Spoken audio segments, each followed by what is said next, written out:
Nasa Tubataha Reef na ang dalawang tugboat na tutulong sa pag-alis sa sumadsad ng US Navy ship. Bukas naman inaasang darating ang main salvage vessel. May ulat on the spot si Maki Polido. Maki?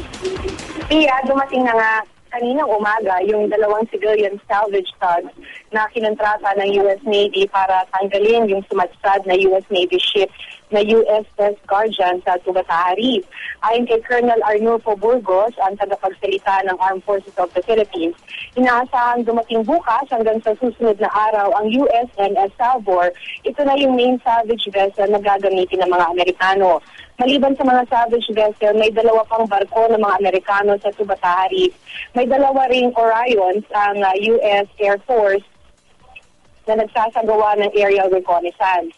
Ang mga military assets ng US ay nasa lugar raw para alalayan ang pagtanggal ng sumadsad na US Navy ship. Umaalalay maging ang Philippine Navy at Philippine Coast Guard. At so far, ayon din kay Colonel Burgos, ay wala pa raw nakikitang oil spill mula sa sumadsad na barko. Narito yung naging bahagi ng pahayag ni Colonel Burgos. The two NAVSO divers and the 8 Coast Guard, which is on board PG-383, are ready to address yung oil spill in case.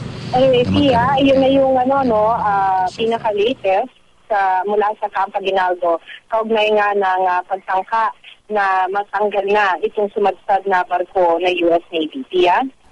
Maraming salamat, Maki Polido.